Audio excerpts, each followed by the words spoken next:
નમસ્કાર વિદ્યાર્થી મિત્રો, એમએ ગુજરાતી સાથે અભ્યાસ કરતા સેમિસ્ટર 3ના વિદ્યાર્થીઓનું પ્રશ્નપત્ર નંબર 12 પાશ્ચાત્ય સાહિત્ય મીમાંસાનો આપ અભ્યાસ કરી રહ્યા છો.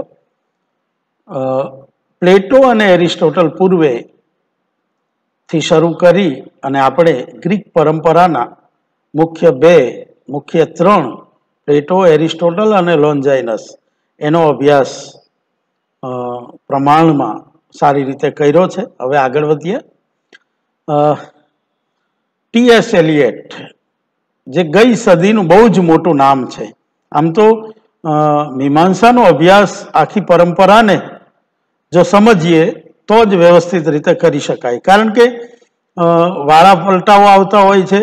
દરેક મેજર મીમાંસક, મોટો મીમાંસક પોતાના તરફથી કશુંક ઉમેરતો હોય છે અને પરંપરાને આગળ વધારતો હોય છે, જે કવિઓ માટે પછીથી ઉપયોગી બનતું હોય છે.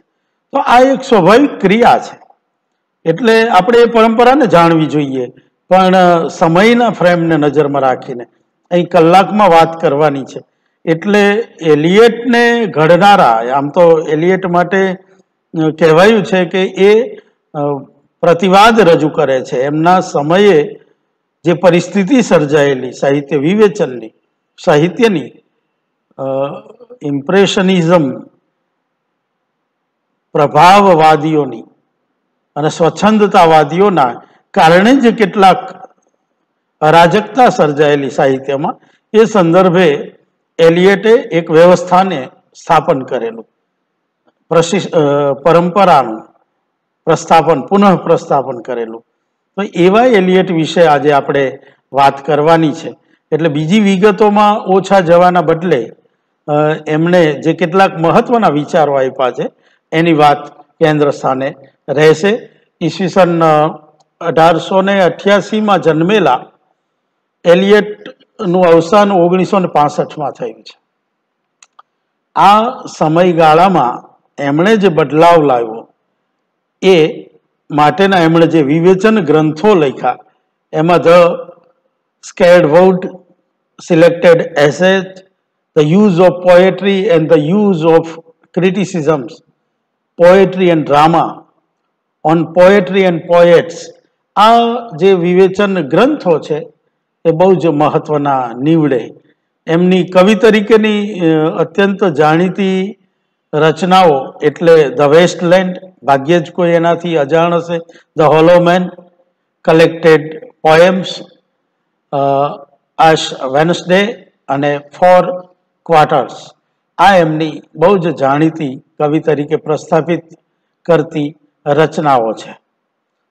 એલિયટનું સ્થાન એણે પોતે જ જેમ કહ્યું હતું એમ રાજકારણમાં એ રોયલિસ્ટ છે. એમનો પરિવાર પોલિટિક્સ સાથે જોડાયેલો હતો, એટલે એની પણ એક અસર છે અને એમના વિવેચનમાં પણ ઘણાએ એ અસરોને જોવાનો પ્રયત્ન કર્યો છે. એટલે એ સ્ટેટમેન્ટ કરે છે કે રાજકારણમાં એ રોયલિસ્ટ છે. આ યાદ રાખજો.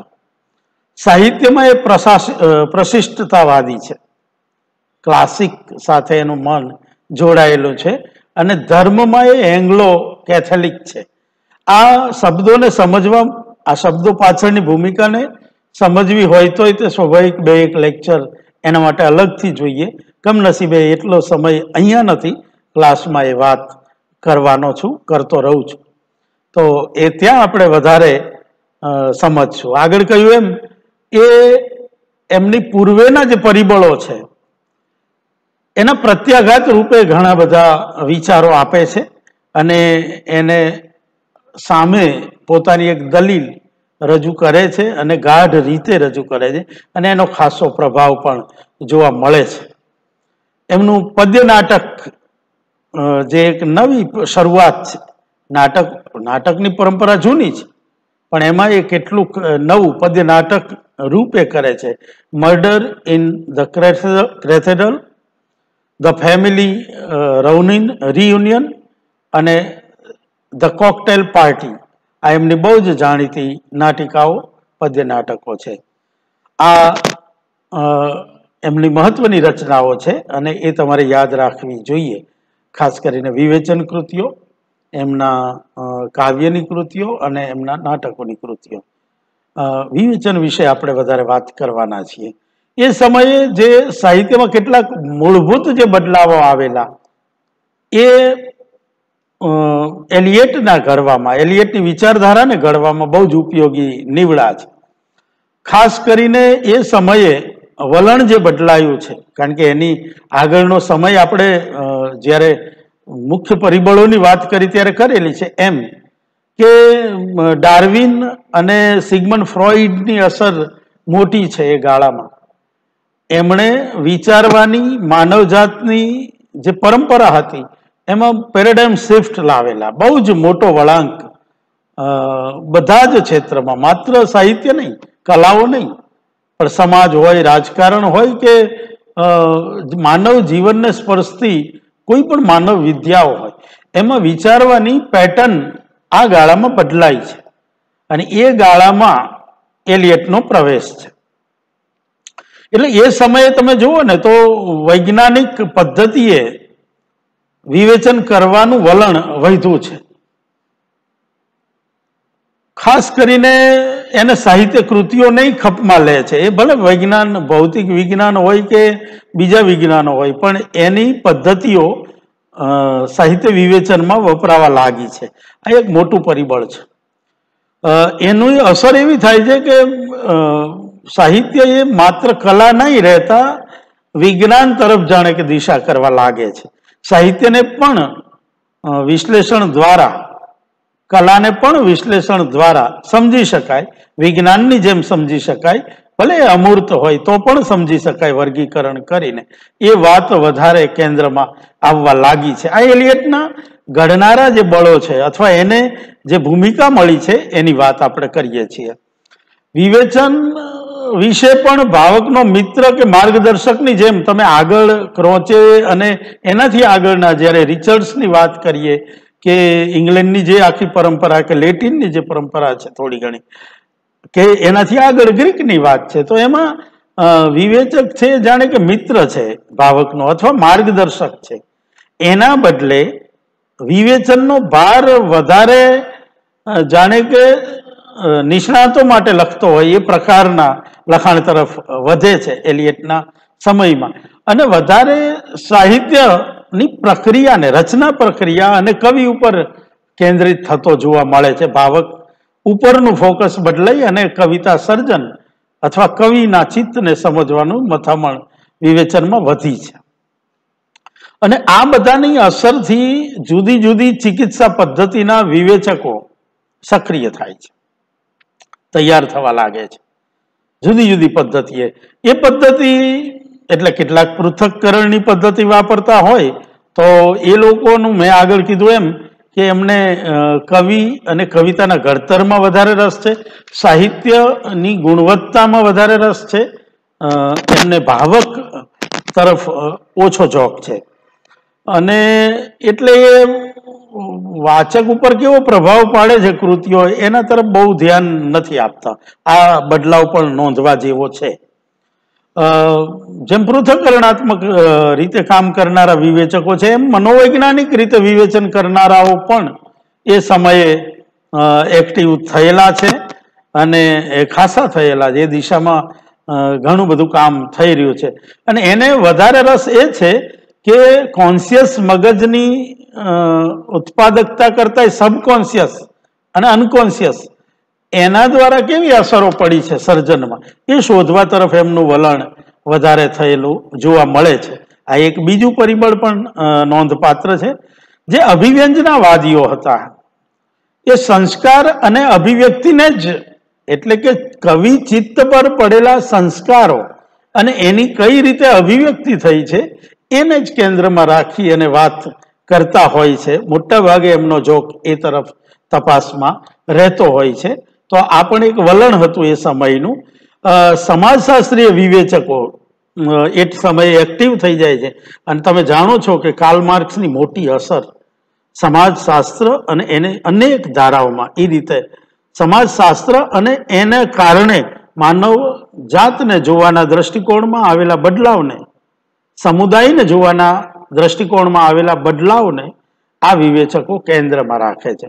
અને એ જુએ છે કે કવિ સમાજ સંદર્ભે કયો દ્રષ્ટિકોણથી જુએ છે. સબલ્ટન એપ્રોચ જે પછી એ નામે ઉભરે છે, એ કે સમાજના છેવાડા મનુષ્યનું આલેખન કેટલું છે, કેવી રીતે છે, કયા દ્રષ્ટિકોણથી છે, આ બધા વિચારો કરનારા વિવેચકોનું એક જૂથ પણ એ સમયે મોટા પાયે સક્રિય છે. અને આ બધાના કારણે આમ તો ક્રાંતિકારી છે એલિયટના કવિતામાં તમને નવ્ય ધારાઓ મળે, આધુનિકતા મળે, આધુનિકતાના મૂળ જોવા મળે. પણ એ જ એલિયટ જ્યારે આ પરિસ્થિતિ જુએ છે, આ અરાજકતાને જુએ છે, ત્યારે એને કેટલાક પ્રશ્નો થાય છે. અને એ પ્રશ્નોના કારણે, એ પ્રશ્નો કેમ થાય છે, એનું મગજ ભલે આધુનિક, કેટલીક વાર ક્રાંતિકારી છે, ઘણી બધી બાબતો ક્રાંતિકારી છે, જોતા જઈશું, તો પણ એનામાં એક શિસ્ત છે, એનામાં એક એવું તત્વ પડ્યું છે જે માને છે સંયમ, જે માને છે પરંપરાનો આદર કરવામાં, જે માને છે કે પરંપરાને છોડીને ક્યારેય કશું નવું ના જન્મી શકે. તો એના કારણે એ પોતાને પ્રશિષ્ટતાવાદી ગણાવે છે. અને કેમ ગણાવે છે એ આપણે વિગતે. એલિયટ ભલે નાવીન્યનો સ્વીકાર કરનાર હોય, પણ તો પણ એ પોતાને પ્રશિષ્ટતાવાદી ગણાવે છે. અને એણે પછી જે વિચારણા આપી છે એ બહુ જ આપણા માટે મહત્વની બાબત બની રહે છે. એ પ્રશિષ્ટતા એલિયટ જે એ સમયના જે બે ફાંટાઓ આપણે જેની વાત કરી કે જુદા જુદા, એમાં ખાસ કરીને જે સ્વચ્છંદતાવાદી વલણો છે અને પ્રશિષ્ટતાવાદ અથવા તો જે પરંપરા છે એને ધિક્કારનારી જે એક નવી ટ્રેડિશન ઊભી થઈ, એનો એને બહુ વાંધો છે. અને એટલે એ પ્રશિષ્ટતાવાદી જાય છે ને પ્રશિષ્ટતાવાદનો પણ અર્થ એણે પોતે નવો કર્યો છે. એણે પ્રશિષ્ટતાની જે પરંપરાગત વ્યાખ્યા હતી એના જુદી રીતે પોતાની રીતે અર્થઘટન કરી અને વાત કરી. એમાં એ કહે છે કે પ્રશિષ્ટ એટલે પરિપક્વ કે પ્રૌઢ. પ્રશિષ્ટ કૃતિની રચના માટે સભ્યતા, ભાષા સાહિત્ય અને કવિની પરિપક્વતા આવશ્યક છે. આ એની વ્યાખ્યા છે. અને એની અપેક્ષા શું છે? એ ત્રણ એને શરતો મૂકેલી. એણે કીધેલું કે મનની પરિપક્વતા હોવી જોઈએ, મેચ્યોરિટી ઓફ માઇન્ડ. આ એને આગ્રહ રાખેલો. પ્રશિષ્ટતા માટે શું જરૂરી છે, કવિ માટે શું જરૂરી છે? તો કે મેચ્યોરિટી ઓફ માઇન્ડ, આ પહેલી શરત. બીજું, સભ્યતા કે શીલની પરિપક્વતા હોવી જોઈએ કવિમાં. અને આ જો ના હોય તો એની કૃતિમાં પ્રશિષ્ટતા ન પડે. મેચ્યોરિટી ઓફ મેનર, આ એનો બીજો આગ્રહ છે. અને ત્રીજો આગ્રહ છે મેચ્યોરિટી ઓફ લેંગ્વેજ. ભાષા પણ ગમે તે નહીં ચાલે, એની એક પરિપક્વ શૈલી હોય. સર્જકે ભાષા ઉપર એવું પ્રભુત્વ મેળવવું હોય એ આવશ્યક છે. અને તો એ પ્રશિષ્ટતા જન્માવી શકે એવો બને. તો એની પ્રશિષ્ટતાની વ્યાખ્યા આ છે. તમે જુઓ કે એ જુદા છે, એની પરંપરા છે. એ જ્યારે આપણે વર્ગમાં વિગતે વાત કરશું ત્યારે વિગતે સમજાવીશ. વિવેચન માટે એ એવું કહે છે કે જે લોકો સાહિત્યમાં વ્યક્તિ સ્વાતંત્ર્યમાં માને છે ને એને વાંધો નથી, પણ સાથે એમ કહે છે કે એવા લોકો જો વિવેચન કરવા તરફ વળે, વ્યક્તિ સ્વાતંત્ર્યમાં માનનારા, એનો ક્યારેય નકાર ના હોય વ્યક્તિ સ્વાતંત્ર્ય, પણ એ પ્રકારના જે માણસો વિવેચન કરે તો પોતાના અંતરાત્માને અનુસરવાના છે. એનોય વાંધો નથી, અનુસરે, પણ એનો આગ્રહ એ છે કે એની પાસે માપદંડ કયા પોતાના સિવાય. એટલે કે પોતે જ પોતાની વાતને મૂકતો હોય ત્યારે એ કોની સાથે સરખાવીને મૂકે છે? જો એને પાસે પરંપરાથી દ્રઢ થયેલા કોઈ માપદંડો નહીં હોય, અથવા તો પરંપરામાં જે આવ્યા પછી પોતે એમાં કશીક શુદ્ધતા લાવવા પછીનું એક નવું માપદંડ નહીં હોય, પોતાનાથી ઇતર એવા કશાય જનરલ માપદંડને જો એ નહીં સ્વીકારે તો એવું વિવેચન વૈયક્તિક બની જશે અને એનો એને વાંધો છે. એટલે વિવેચન માટે એ આ આગ્રહ રાખે છે કે ભાઈ એવું ના ચાલે, અંતરાત્માને અનુસરો પણ કૃતિને મન ભાવે એમ અર્થઘટન કરી દો એટલે તમારું વિવેચન નથી થઈ જતું. એટલે એ કહે છે કે વિવેચનનું કામ ખાલી અર્થઘટનનું તો નથી ને. અર્થઘટન માણસે જુદા હોય, બને, શક્ય છે, પણ વિવેચકે એટલું કરે નહીં ચાલે. એણે તો હકીકતને શોધવાની છે, કૃતિની અંદર રહેલા સંયોજનની હકીકતોને શોધવાની છે, અને એ શોધવા માટે એણે પરંપરાથી પુષ્ટ થવું પડશે.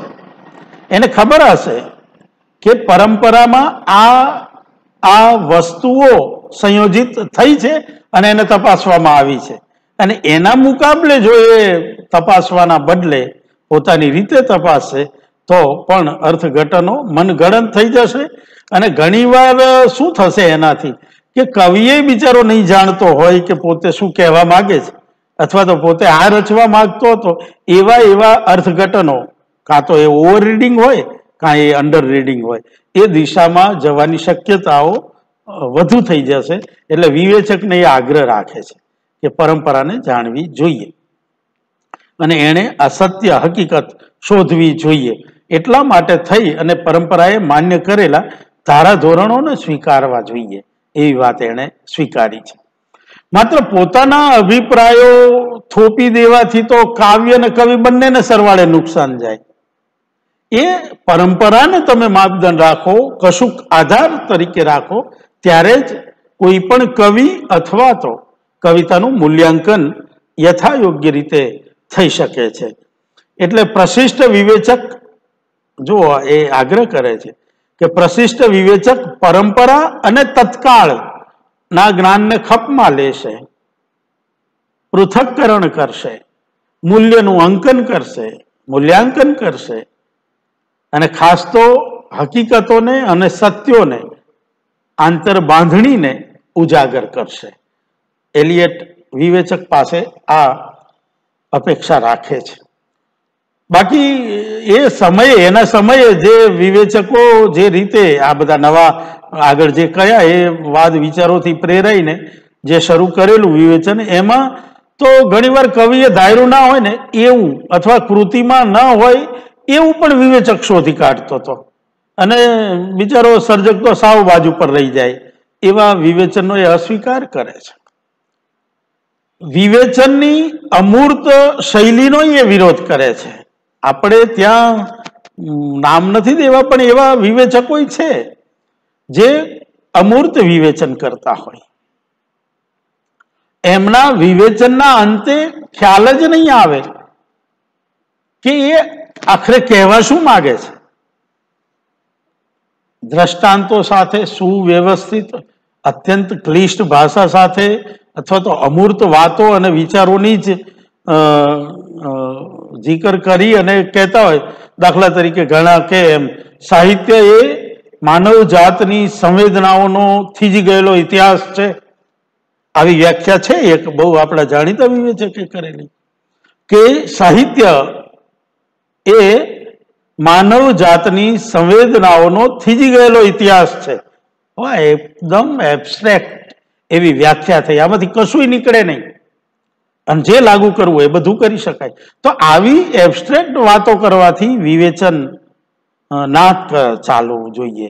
અને એ સમયે એલિયટનું જ્યારે આવે છે એ સમયે આ પ્રકારના વિવેચન શરૂ થઈ ગયા હતા. એટલે એવા એ વિવેચકને પણ નથી સ્વીકારતા. બીજું, એ નથી સ્વીકારતા એવા વિવેચકો નહીં જે ચોક્કસ આગ્રહો સાથે જાય, નક્કી જ કરીને જાય કે કૃતિમાં આટલું હોવું જ જોઈએ, જો એ નથી તો મારે મને કૃતિ નથી.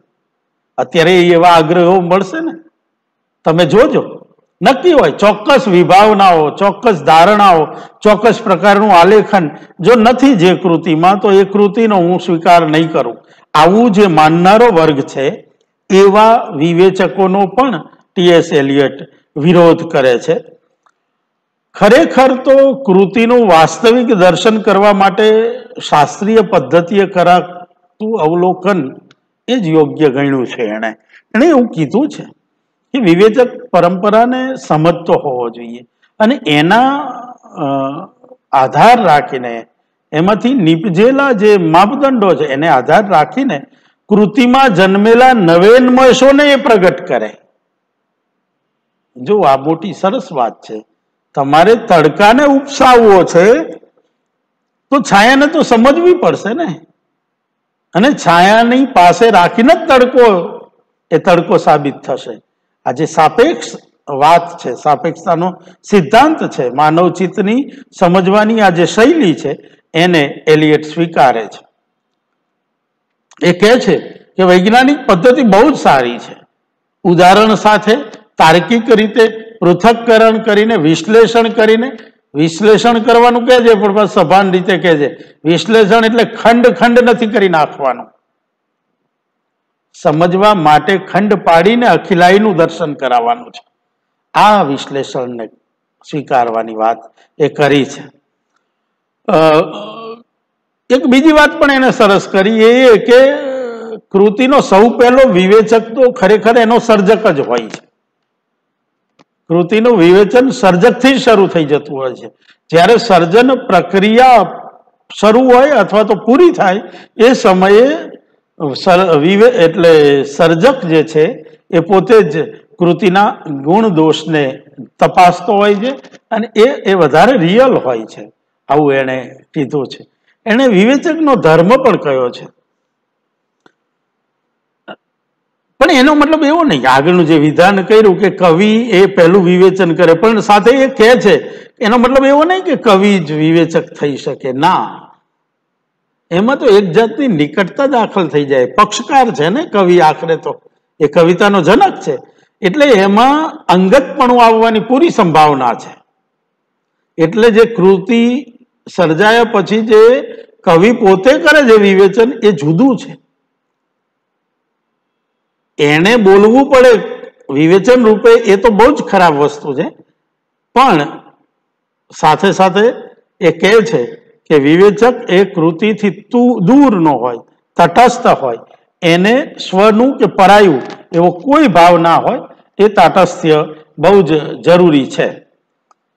તટસ્થતા ઉપરાંત એ બીજો આગ્રહ વિવેચક પાસે રાખે છે વિવેકનો, કે વિવેક હોય. અને વિવેક ક્યારે આવે? આખી પરંપરાને જ્યારે જાણતો હોય ત્યારે એને ખબર પડે કે આ નવો આવેલો કવિ અથવા એની રચના આખા સેટઅપમાં, આખી પરંપરાના ખાનાઓમાં ક્યાં બેસે છે, કઈ ગુણવત્તાથી બેસે છે, કઈ મર્યાદાઓ સાથે બેસે છે, કયા સ્વરૂપમાં બેસે છે, કઈ રીતે ઉચ્ચ વાચનો જે નિયમ છે અથવા તો જે બેઠકો છે એમાં એને કયા ખાનામાં ગોઠવવું, એ વિવેક સભર નક્કી કરે છે. અને માત્ર કવિને ન્યાય કરવા નથી બેઠો, એ ભાવકને પણ ધ્યાનમાં લે છે. વિવેચકમાં આ પણ વિવેક હોવો જોઈએ કે કવિના સંવિત સુધી પહોંચાડવા માટે એ એવી પદ્ધતિ, એવું વચ્ચે બ્રિજનું કામ કરે કે જેના દ્વારા એ ભાવકને પણ કૃતિ સાથે સાંકળી લે. આ બે ઉપરાંત ત્રીજું, એ કૃતિને અન્યાય નથી થવા દેતો, કર્તાને તટસ્થ રીતે જુએ છે, નહીં નિકટ નહીં દૂર. એમ કૃતિને પણ કૃતિમાં રહેલી મર્યાદાઓને જ નજરમાં રાખવાના બદલે એના સમગ્ર એવા સંયોજનને નજરમાં રાખે અને એની વિશેષતાઓને નજરમાં રાખે તો એ કૃતિને પણ ન્યાય અપાવી શકે. તો એને બ્રિજનું કામ આ કરવાનું છે અને ત્રણેય ના આકલનમાં એક વિવેક જાળવવાનો છે.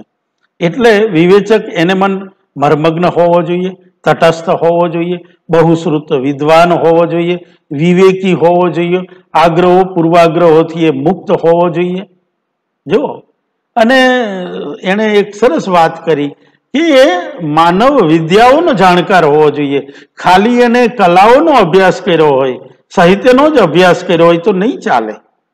એણે બધી માનવ વિદ્યાઓનો એને માનસશાસ્ત્ર ખબર હોવી જોઈએ, એને સમાજશાસ્ત્ર ખબર હોવી જોઈએ, એને કલ્ચર વિશેનું નોલેજ હોવું જોઈએ, એને રૂવંશશાસ્ત્ર ભૂગોળની અસરો ખબર હોવી જોઈએ.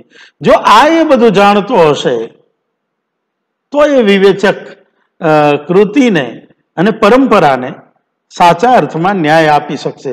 જો આગળ એનો જે મહાન નિબંધ આવવાનો છે, પરંપરા અને વૈયક્તિકતા, એને સમજવાની ચાવીઓ અહીંયા પડેલી છે. એના વિવેચક વિશેના આગ્રહોને જો સમજશું તો આપણને એ બહુ સરળ રીતે સમજાવે.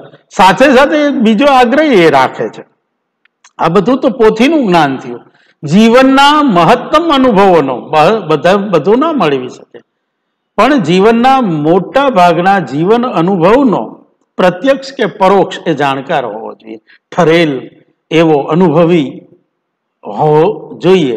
આ પણ એનો આગ્રહ છે. અને એનામાં લોક રુચિ ઘડવાની આવડત હોવી જોઈએ. વિવેચકનું આ કામ છે. કૃતિઓ એ યુગ બળ ઝીલે છે, પણ એ યુગ બળને લોક અને કૃતિ વચ્ચે બ્રિજ બનીને વિવેચક ઘડતો હોય છે. આજે કમનસીબે એવા વિવેચકોનો ગુજરાતીમાં અભાવ છે, જેના કારણે કેટલી ક્લાસિક કૃતિઓ રચાતી હોવા છતાંય, સારી કૃતિઓ રચાતી હોવા છતાંય એવી કૃતિઓથી જે લોક રુચિનું ઘડતર આજે લોક રુચિનું ઘડતર સમૂહ માધ્યમો કરવા લાગ્યા છે, અનિયંત્રિત માધ્યમો કરવા લાગ્યા છે, ફિલ્મો અથવા તો ઇન્ટરનેટ કરવા લાગી છે. આ ઘાતક છે સમાજની લોક રુચિ ઘડવામાં. એ વાત એલિયટે એ સમયે કહેલી. એનો જે બહુ જ મોટો અને અત્યંત જે પ્રખ્યાત થયો વિશ્વભરમાં એ છે પરંપરા અને વૈયક્તિક પ્રતિભાનો વિચાર. આ એમનો વાંચવો જોઈએ લેખ, મળે છે અને એના અનુવાદો થયા છે, એ ખાસ જોવો જોઈએ. અને એ સમયે જે રીતે પરંપરા સાથેનો વિચ્છેદ થવા લાગેલો, કારણ કે આત્મલક્ષી થવા લાગેલા, મનોવૈજ્ઞાનિક રીતે લખાવાની જે દિશા ખુલી અને અજાણ્યા એવા બધા વિશ્વો ખુલ્યા એ સમયના સર્જક સામે. કારણ કે બાહ્ય દુનિયાની તો ઘટનાઓ ઘણી લખાતી હતી, દેશ વિદેશના પ્રવાસ વર્ણનો અને દેશ વિદેશની કથાઓ લખાવા લાગેલી, પણ ચિત્તની અંદર પડેલા અતલ ઊંડાણો, સ્વપ્ન દ્રશ્યો, અધૂરી અભિપ્સાઓ, અંદર પડેલા દબાઈ ગયેલા સપ્રેશનમાં આવેલી એવી કેટલીય ગ્રંથિઓ નજરે પડવા લાગેલી જ્યારે મનોવિજ્ઞાનનો પ્રચાર થયો, પ્રસાર થયો અને સિગમન્ડ ફ્રોઈડે જે દિશા ચીંધી અચેતન અર્ધચેતન મનની, એના કારણે કવિઓ એ તરફ વળ્યા. એનો આનંદ છે અને એમાંથી ઘણું સરસ નીકળી આવ્યું છે.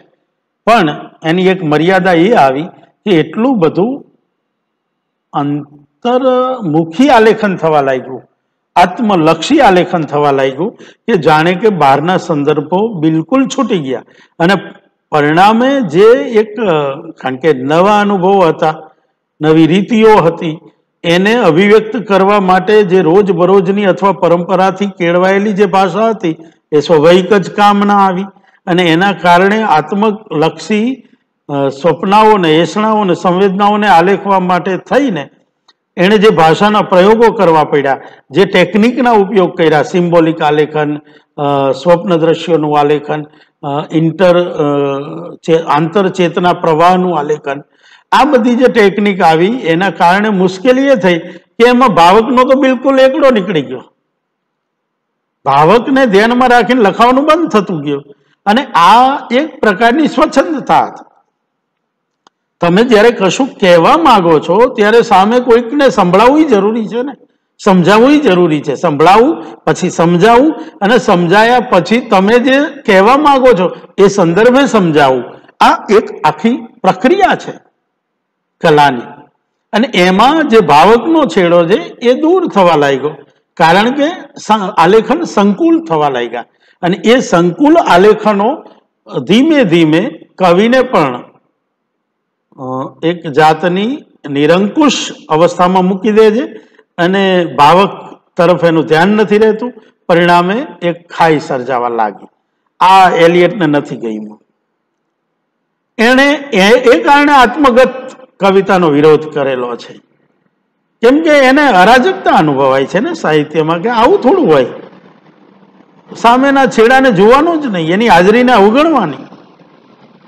ભલે તમે એ વાત સ્વીકાર્ય કે કલાકારે પોતાની વાત કહેવા માટે પોતાના સ્ટાન્ડર્ડથી ઉતરવાની જરૂર નથી, પણ એનો મતલબ એવો નહીં કે એના કોઈ સમાન ધર્મ છે જ નહીં એમ માનીને ચાલો. તો એવી અરાજકતાનો એને વાંધો હતો. એ પોતે ક્રાંતિકારી હતો. ઘણા બધા એની કવિતાઓમાં ને આપણે જોઈ શકીએ છીએ કે એ નવ્ય દિશામાં જનારો છે, પ્રયોગશીલ છે, આધુનિક સંવેદનાઓને આલેખવામાં એ અગ્રણી છે, એમાં એનું નામ છે. અને છતાંય એ પાછો સમાંતર શિસ્તમાં માને છે, નિયમિતતામાં માને છે, એ સંયમનો આગ્રહી છે. અને એ એવું માને છે કે પરંપરાને આત્મસાત જો ના કરી હોય તો તમે શું કઈ રીતે પ્રયોગ કરશો, અથવા કઈ રીતે જુદા પડશો, અને પોતાનામાં જ ખોઈ રહેવાનું હોય તો એને સર્જવાની શું જરૂર છે? તારે જે છે એ અંદર અનુભવ્યા કર ને. આ એનો આગ્રહ છે. પરંપરાનું જે સંવર્ધન થાય છે ને, પ્રતિભાને સલામ. આખા કોઈ પણ કલા જગતનું જો કોઈ સર્વોત્તમ અથવા તો સેન્ટર હોય તો એ પ્રતિભા છે ને. કવિ નહીં, પણ કવિનું ચિત્ત, એનાથી આગળ તો કશું નથી. આપણે આ જે કાંઈ મહિમા કરીએ છીએ એ પ્રતિભાનો મહિમા કરીએ છીએ, અને એ પ્રતિભાને ઘડાવવા માટે આપણે ત્યાં ભારતમાં તમે ભણી ગયા ને ભારતીય મીમાંસા, એમાં કેમ કીધું કે પ્રતિભા હોય પણ એને જો વ્યુત્પત્તિનો અભ્યાસ નહીં હોય તો એ સફળ નહીં થાય. એલિયટ ક્યાંક જોડાય છે આ રીતે. એ પણ આગ્રહ રાખે છે કે પ્રતિભા ગમે તેટલી મોટી હશે પણ જો એને પરંપરાનું જ્ઞાન નહીં હોય તો એ નહીં ચાલે. આપણે નાનું બાળક ચાલતા શીખે ત્યારે વચ્ચે કૂદકા મારે અને એટલું બધું ખુશ થાય, મા બાપ તરીકે આપણે ખુશ થઈએ, અને એક સમયે એ 1.5 ફૂટનો કૂદકો મારી દે અને પછી એ યુરેકા કરે, હું આટલું બધું કૂદી ગયો, અને એટલું બધું ખુશ થઈ જાય કે હું તો કંઈક જોરદાર બની ગયો છું. પણ આપણને ખબર છે કે 5-5 ફૂટ કૂદી શકે એવા માણસો છે આ ધરતી ઉપર. જેથી પેલા બાળકને એ સમજ પડે કે 5 ફૂટ કૂદી શકાય છે, ત્યારે એને 2 ફૂટ કૂદકા વખતે મળેલો આનંદ કેટલો આનંદ લેવા પાત્ર છે એની ખબર પડી જશે. આ અર્થમાં જો પરંપરા નહીં જાણતો હોય કવિ તો એને એમ જ લાગશે કે મેં જે સર્જ્યું છે એ જ મહાન છે.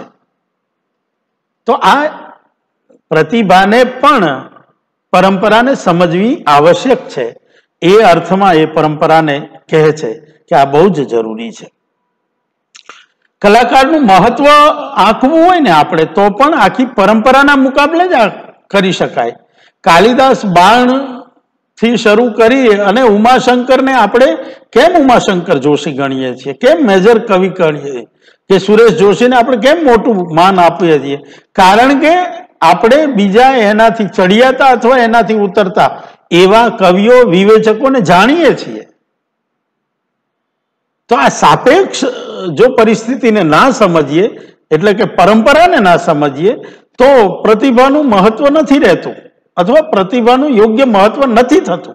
આ બંને પાસાઓને એ સંભાળે છે અને એટલે જ કહે છે. એને પાછું પરંપરાનો વ્યાખ્યા પણ એની સમજવા જેવી છે એલિયટની.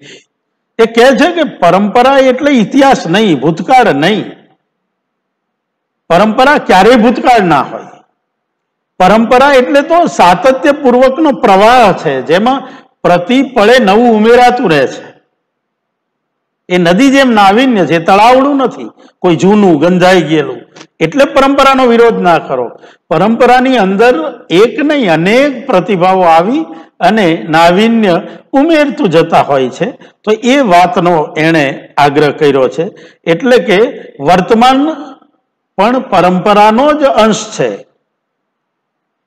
એટલે કે પરંપરાને કોઈ ભૂતકાળ માની લેવાની ભૂલ ના કરવી જોઈએ એવું એ સમકાલીનોને અને એ નિમિત્તે આપણને સમજાવે છે.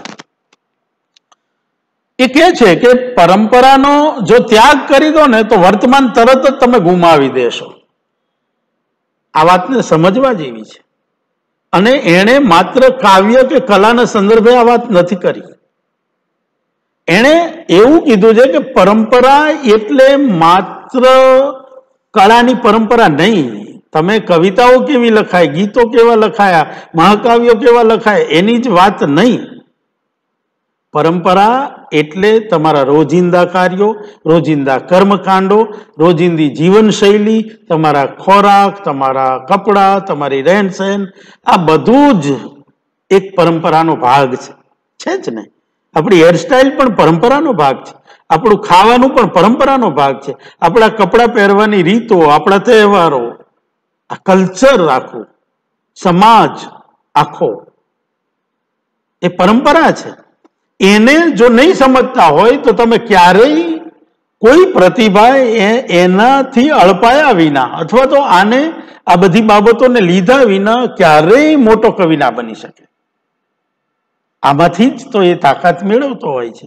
અને એ પરંપરાને 3 રીતે જુએ છે, સંસ્કૃતિને 3 રીતે જુએ. એક વ્યક્તિની પોતાની એક સંસ્કૃતિ, દરેક ઇન્ડિવિડ્યુઅલ હોય છે ને પ્રતિભા.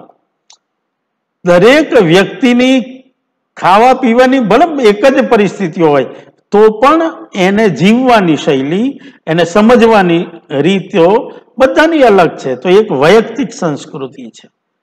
બીજી છે એક વર્ગની સંસ્કૃતિ, એક ચોક્કસ વર્ગ હોય. આપણે ત્યાં તો વર્ણ વ્યવસ્થા હતી, તો એની તો હતી જ અલગ. વર્ણ વ્યવસ્થાની અંદર એક ગોળ પદ્ધતિ હતી, તો એની પણ એક અલગ સંસ્કૃતિ હતી. બારગાવે બોલી બદલાતી હતી, તો બોલી જ નહીં, પહેરવેશે બદલાતો, પાઘડી બદલાતી, રીત રિવાજો બદલાતા, જીવન જીવવા વિશેની માન્યતાઓ બદલાઈ જતી હતી અથવા બદલાય છે. આ એક વર્ગનું છે. અને એ વર્ગને પાછો એક આખા વ્યાપક રૂપે જોઈએ તો ગુજરાતી, ગુજરાતીની સામે મારવાડી, પંજાબી, આ પાછો રાજ્ય મુજબ બદલાઈ ગયું, એક મોટો સમાજની રીતે બદલાઈ ગયું. તો એની કેટલીક કોમન લાક્ષણિકતાઓ ગણાય કે આ પ્રકારનો હોય એટલે ગુજરાતી, આ પ્રકારના પંજાબીઓ હોય, આ પ્રકારના બંગાળીઓ હોય.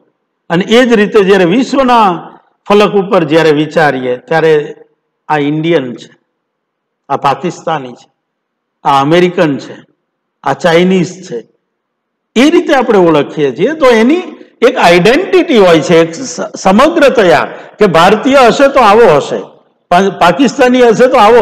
અપવાદ હોય પણ એક કોમન ફેક્ટર પણ હોય. તો આ વાત એલિયટ સમજાવે છે. આનાથી પર થઈ આ પરંપરાને જો તમે નહીં સમજો તો ક્યારેય પ્રતિભાને બળ નહીં મળે. પ્રતિભાને આ પરંપરા બહુ જ મહત્વની છે, પ્રતિભા માટે તે અને પ્રતિભાના નિખાર માટે પણ. એ સંસ્કૃતિના 4 સ્તંભો પણ ગણાવે છે, એ જોવા જેવા છે. એણે એવું કીધું છે કે એક મેનર, શીલ, જેના શીલવંત, ગુણવાન એક મેનર હોય દરેક વ્યક્તિમાં, દરેક કલ્ચરની પણ એક મેનર હોય. એ મુજબનું વ્યક્તિત્વ. બીજું હોય વિદ્યા. એ વિદ્યા પણ 2 પ્રકારની. એક તો જુદા જુદા જ્ઞાન, જુદા જુદા પ્રકારનું જ્ઞાન. અને કૌશલ્ય એટલે કે કુશળતાઓ, ઇજનેરી કુશળતા હોય, માટલું ગળવાની કુશળતા હોય, એમ કેટલી બધી વિદ્યા, દાક્તરી વિદ્યા હોય, ઇજનેરી વિદ્યા હોય. આ બધી વિદ્યાઓ, પહેલું વૈયક્તિક મેનર, સામૂહિક મેનર, વિદ્યાઓ, કૌશલ્યો, એક ફિલોસોફી.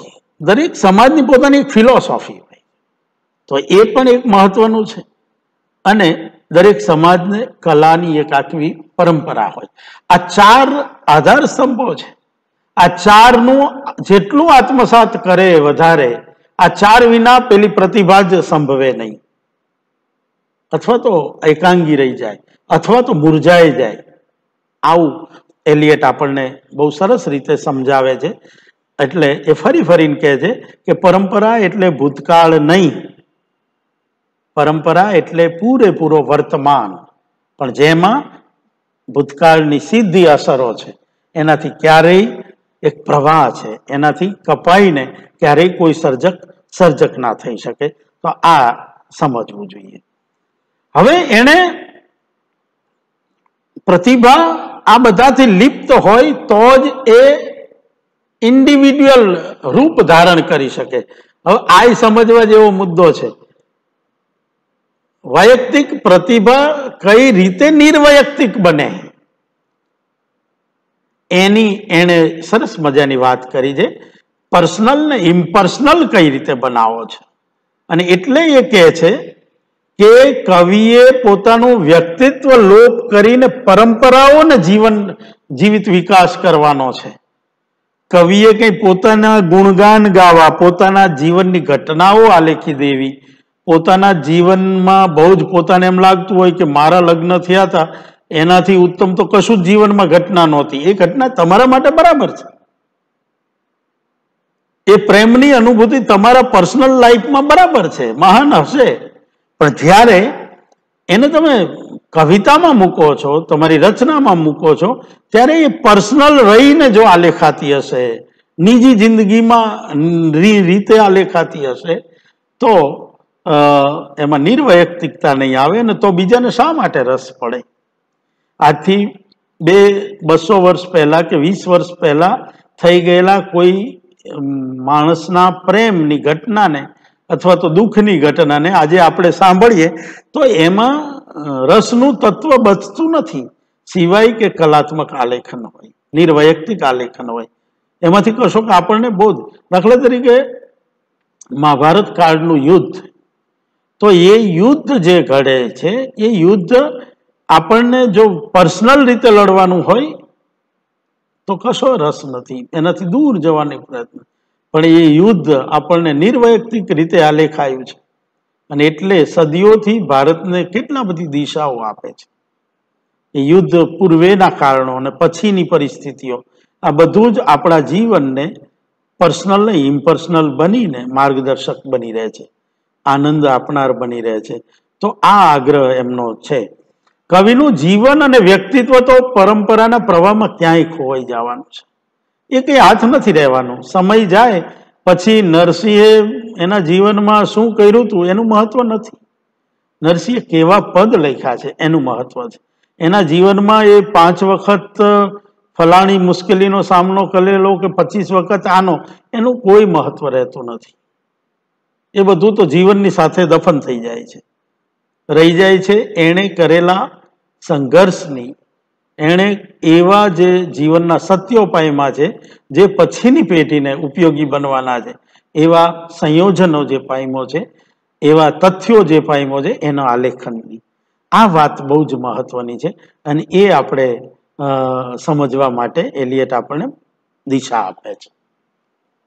અને એટલે જ ને એલિયટ આપણા ઘણા કવિઓને પોતાના મારે હું અહીંયા બેઠો હતો ડામચિયા ઉપર બેસીને લખાયેલી આ કવિતા, હું જ્યારે બસમાં પ્રવાસ કરતો હતો ત્યારે આ પંક્તિઓ આવીને મેં ટિકિટની પાછળ લખી લીધી, કારણ કે કશું હતું નહીં મારી. આ સંદર્ભોનું કોઈ મહત્વ નથી. આખી પરંપરાની રીતે ઘણા આવો ભાવ હોય છે. ઘણા કવિઓ વાત કરે એની કેફિયતોમાં કે મને તો વહેલી સવારે 2:25 કવિતા આવે, એ પહેલા મારે ચા પીવી પડે, કોફી પીવી પડે, ફલાણું ઢીકડું.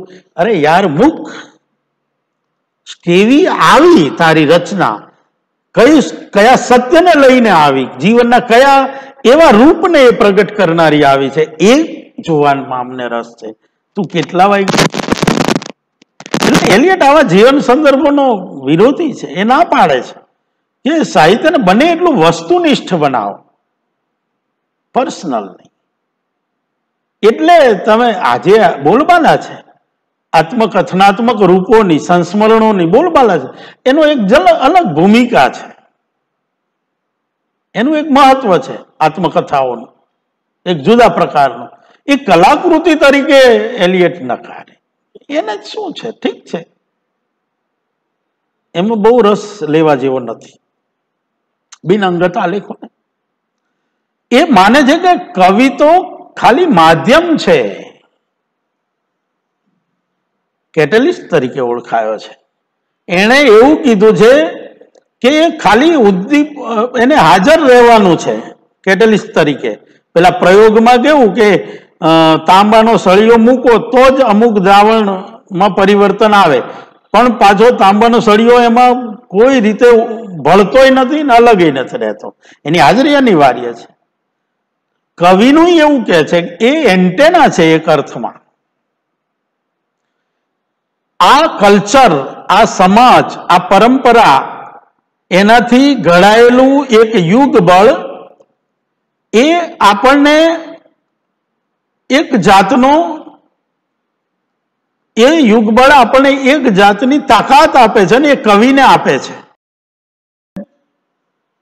પર્સનલ નહીં થવું, બને ત્યાં સુધી રજૂ જ્યારે કરો છો, કાવ્ય કૃતિમાં તમે જ્યારે પ્રસ્તુત થાવ છો ત્યારે હોય પોતાના જીવન તરફ કેટલોક અહોભાવ હોય છે, દરેક માણસને હોય છે.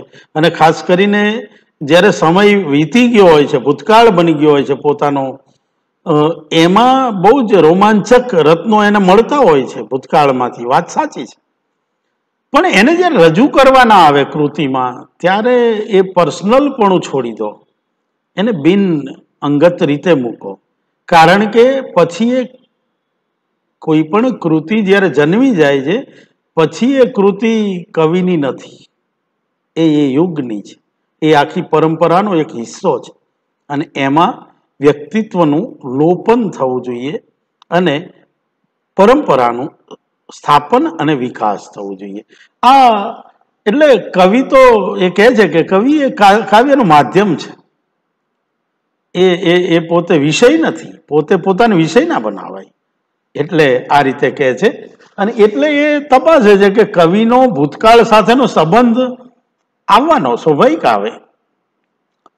અને એટલે એ બીજો રીતે મુદ્દો તપાસે કે કાવ્યનો કવિ સાથેનો સંબંધ. આ બંને ચાલે, પણ જીવન એ જ કવન એવું ગાંધીજી ભલે કહેતા હોય, પણ એ કવિ માટે નથી. એ રાજપુરુષ માટે, સમાજ સુધારક માટે બરાબર છે, પણ કવિ જો એમ કે મારું તો જીવન જ મારો કવન છે, તો એને એલિયટ નકારે છે. અને જો કે આમાં પછી એને થોડાક સંસ્કરણો પણ આપેલા, એની વાત ખાસી છે, એટલે અત્યારે એમને નહીં કરતા એમના એક બહુ જ મહત્વના બીજા નિબંધની વાત કરી દઉં, કારણ કે સમય ઓછો છે અને એમના જેટલા મહત્તમ પાસાઓને આ વ્યાખ્યાનમાં લઈ શકું એવો પ્રયત્ન કરવો છે. એમણે કવિતાના 3 સૂરોની વાત કરી, 3 વોઇસ ઓફ પોએટ્રી. એમણે આત્મગત અથવા સ્વગત, આત્મલક્ષી સૂર નું સાહિત્ય એક એવો પ્રકાર પાડ્યો. બીજું પરગત અથવા પરલક્ષી સૂર કે સ્વર, એવો એક વિભાગ પાડ્યો. અને ત્રીજો વિભાગ એ નાટ્યગત અથવા તો પાત્રગત સ્વર. કવિતામાં આ 3 રીતે, મતલબ સાહિત્ય, ટોટલ સાહિત્યને જો વહેંચી શકીએ તો આ રીતે વહેંચી શકાય. એકમાં પર્સનલ રીતે કહેવું, અંગત અનુભૂતિઓને, અંગત સંવેદનોને, પોતે લાધેલા આવા સત્યોને કે કલ્પનોને કે કલ્પનાઓને આલેખવી, અંગત સ્તરે રચાયેલા એને મૂકવાની છે તો બિનઅંગત કરીને, પાછી એ શરત નથી ભૂલવાની. પણ એક આવા સ્તરનું સાહિત્યનો સ્વર છે. બીજો સ્વર પરગત રીતે છે, એની અંદર એ બીજાની વાત કરે છે, પોતાનો અનુભવ તો છે જ, આ એક સંયોજન છે, પણ એ જાણે કે બીજાનું છે એ રીતે આલેખવાની રીતિ એ કરે છે. આપણે કવિતાઓ, ગુજરાતી કવિતાઓને તપાસો તો પણ આ મળશે.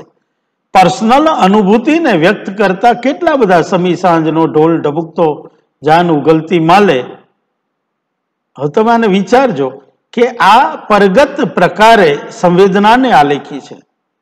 કેસરિયાળો સાફો ઘરનું ફળિયું લઈને ચાલે, આ ઘટના કશીક આલેખાઈ રહી છે. સંવેદના બધાની છે, પર્સનલ સંવેદના છે આમ, પણ બધાની છે અને બીજાની એ છે, બીજાને સંડોવે છે. એના માતા પિતાની વાત કરે છે કે એનું ફળિયું લઈને જઈ રહ્યો છે વરરાજો. તો કેટલી બધી એવી રચનાઓ હશે જાગીને જોવું તો જગત દિશે નહીં. અંગત છે, અનુભૂતિ છે, આ એમની વિશિષ્ટ અનુભૂતિ છે, આ સ્થિતિ છે. એને આત્મલક્ષી છે, પણ મૂકી છે તો પરલક્ષી રીતે, બીજા નિર્વૈયક્તિક કરીને મૂકી છે નરસિંહે. નરસિંહ તો એલિયટ પહેલા કેટલી સદીઓ પહેલા થઈ ગયો છે. એને આ સ્વગત ભાવને નિર્વૈયક્તિક કરીને, આ કોઈની પણ અનુભૂતિ હોય, જ્યારે ઊંઘનું પડળ હટી જાય, અજ્ઞાનનું પડળ હટી જાય અને આંખ ખુલે ત્યારે જગત કંઈક અવનવા રૂપે ભાસે. આવી ચમત્કાર જેવી આવા જ્ઞાનના એક પુંજ ખીલી જવાની ઘટના કંઈક નરસિંહના જીવનમાં જેવું થોડું છે, અનેકના જીવનમાં હશે. એ બધાની આ અનુભૂતિ થઈ જાય, પણ એ આત્મગત છે. પેલી જે કીધી એ પરગત છે, અને ત્રીજી પાત્રથી કહેવાતી હોય, અથવા એટલે કે નવલકથાના પાત્રો. આપણે 7 પગલા આકાશની વસુધા જે કહે છે એ બધી સ્ત્રીઓની વાત કરે છે. એના દ્વારા ઘણી બધી સ્ત્રીઓનું પ્રતિનિધિત્વ કરાવડાયું છે. નાટક તો સીધું આ કામ કરે છે, સ્ટેજ ઉપર ભજવાતું હોય છે અને એ વાત બીજાની હોય છે અને નિર્વૈયક્તિક રીતે હોય છે. તો આ કવિતાના 3 સૂરો, એના વિશે ઘણી વાત થાય એ કરી જ શકાય, પણ અત્યારે સમયના બંધનને ધ્યાનમાં રાખીને એના મહત્વના વિચારોને તમારી સામે મૂકવાનો પ્રયત્ન છે. આ સિવાય બહુ જ મોટો એમનો જે વસ્તુનિષ્ઠ સહસંબંધની વાત, ઓબ્જેક્ટિવ કોરિલેટિવની વાત પણ વિગતે કરવી પડે, અલગ વ્યાખ્યાનથી કરવી પડે. સમય રહેશે તો એ રીતે કરશું, નહીતર વર્ગમાં ચોક્કસ કરશું. પણ કવિચિત્ત કઈ રીતે વસ્તુઓની સાથે જોડાતું હોય છે એને લઈ અને એમણે જે સૂક્ષ્મ વિચારણા આપી છે. વસ્તુને જગતમાંથી કઈ રીતે કન્સીવ કરે છે અને કન્સીવ કરીને એને કઈ રીતે કૃતિમાં મૂકે છે. આ જગતની ઘટનાઓને અને કૃતિ જગતની ઘટનાઓને કયા પ્રકારના સંબંધોથી જોડ્યું છે, અથવા તો કયા પ્રકારના સંબંધો રચાતા આવે છે. ભાવક જ્યારે કૃતિના વિશ્વને અનુભવે છે ત્યારે અને વાસ્તવિક જગતના અનુભવોને અનુભવે છે ત્યારે કયા પ્રકારનું એક વિશિષ્ટ એવું સંયોજન રચાય છે, એની વાત આપણને એના એ બહુ જ પ્રખ્યાત એવા વિવેચન લેખમાં મળે છે. તો એલિયટે આવા પરંપરા અને વૈયક્તિક પ્રતિભાનો વિવેચક કઈ રીતે શિસ્તબદ્ધ હોવું જોઈએ, એનો કવિતાના કેવા સૂર છે, કયા પ્રકારના સાહિત્ય છે, એનો નવીનતાના સ્વીકાર પછી તે નાવીન્યની સાથે પરંપરાનું કેટલું બધું મહત્વ છે, એનો કવિતામાં ચૈતન્યનો ઉછાળ હોવો જોઈએ. પણ એ ચૈતન્ય કઈ રીતે ભાવક સુધી પહોંચે છે, અંગત રીતે, બિનઅંગત રીતે, કે કઈ રીતે પહોંચવું જોઈએ. કૃતિનિષ્ઠ વિવેચનની વાત કરતી વખતે પણ પરંપરાગત માપદંડોને કઈ રીતે સાથે રાખવા જોઈએ, એની અદ્ભુત એવી વાત 20મી સદીના પહેલા 85માં પ્રભાવી થયેલા અને પછીથી ક્યારેય એનો પ્રભાવ ઓછો નથી થયેલો અનેક વિચાર વલયો ટી.એસ. એલિયટે જન્માવ્યા અને સમગ્ર વિશ્વના સાહિત્ય ઉપર એની અસરો પડી. એની થોડીક વાત તમારી સામે કરી શક્યો છું. આશા છે કે આ વ્યાખ્યાન તમને તમારા અભ્યાસમાં ઉપયોગી થશે. ધન્યવાદ. હેતુલક્ષી પ્રશ્નો માટે તમે કેટલાક સંદર્ભ ગ્રંથો, ખાસ કરીને શિરીષ પંચાલ, બેચરભાઈ પટેલ, જયંત કોઠારી સાહેબથી માંડી યુનિવર્સિટી ગ્રંથ નિર્માણ બોર્ડે પણ પ્રકાશનો કર્યા છે. લેખો સ્વતંત્ર ટી.એસ. એલિયટ ઉપર સુમન શાહ ટોપીવાળા સાહેબથી માંડી અને બીજા પણ મળે છે. ખાસ એ વાંચજો. અધિતના અંકોમાં પણ મળે છે.